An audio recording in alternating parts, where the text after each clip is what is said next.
I think one of the Yeah. most inspiring things about this is we are seeing the young being involved and staying engaged. Yeah, and that to me, that's the best part is seeing young players, young people out active and standing for something because when you're 18 and 19 years old, a lot of times people look at you as, oh, you're still a kid, right? Or, kind of just do kid things, but you're never too young to know your purpose. You're never too young to know what you believe in and to stand for something. And so I love the fact that we're seeing young players from all different universities getting out into the community. They're being active, and that's what we're here for. That's what our platform is for at the end of the day, is to use that in a positive way to have a voice for the voiceless, right? To do and say all the right things and help our community get back to healing, and to help people just to move forward, because that's exactly what we need right now. And I love seeing these young kids. I mean, look at these pictures, man. These are amazing. Yeah, they're awesome. And another great part about it, a lot of programs, LSU, Missouri, just a couple of them, the whole team has gone in and registered to vote, making their voice heard come November. Urban, as a head coach, boy, this is a lot to swallow. This is a lot to digest as well. And you went through something similar as far as having to deal with unrest and change a few years ago. Yeah, I think one of the greatest gifts a leader can have is the ability to listen. And that's something that, we're talking about subjects I didn't have great content about. When you start talking about racism, I grew up right outside Cleveland, Ohio. And if it happened, I didn't see it. I didn't experience it. I've been very fortunate in, close to 50 years of being involved in football as a young athlete all the way up. And I never looked at someone because of their skin, because of their background, their culture, where they're from. And I wanted to hear. And what I learned from our players was phenomenal. So in 2017, we were dealing with similar issues. Colin Kaepernick was grabbing a knee. There was intense, either agreement or disagreement about what he was doing. Our players were having a conversation. And so, like I've done on many occasions, I think transparency and dialogue are the answer.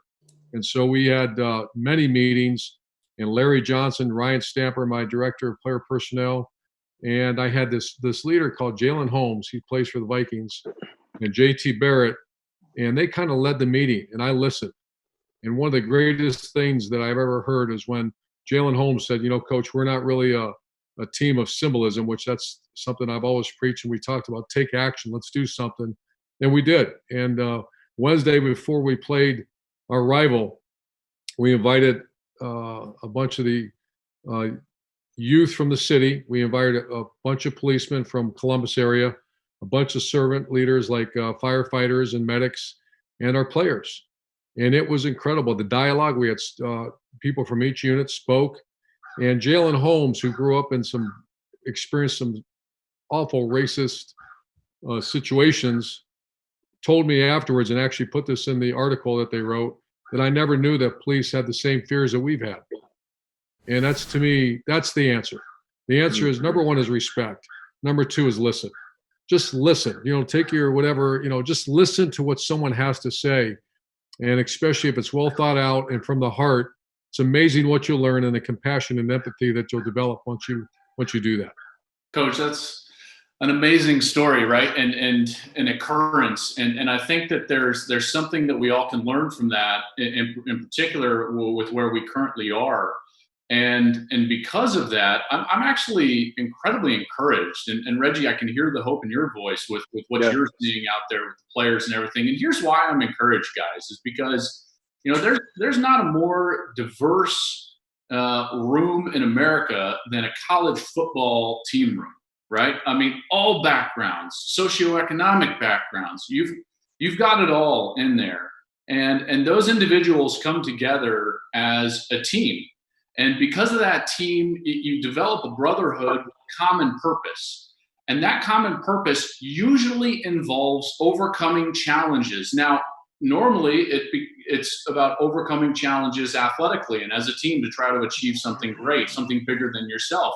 But what happens when you're overcoming challenges in a group setting where there is brotherhood is that you start developing an uncommon amount of trust in one another.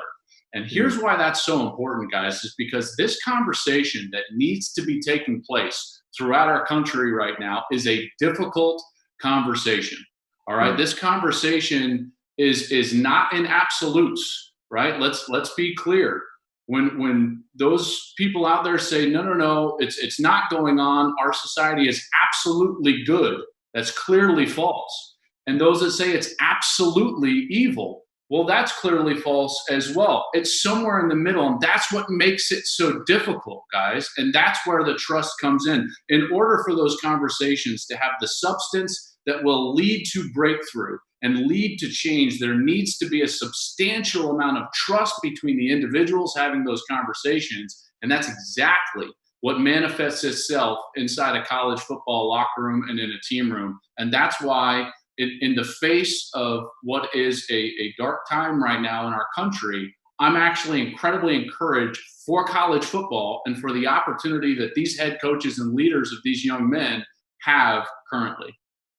Yeah, Joel, and that's the key word is opportunity. And Coach, you had the opportunity a couple of years ago, and I think that's great what you did. And I just, I go back, and we've all been in so many different locker rooms, and there's really nothing better. To Joel, to your point, they're special, they're unique, they're different. Everybody is different.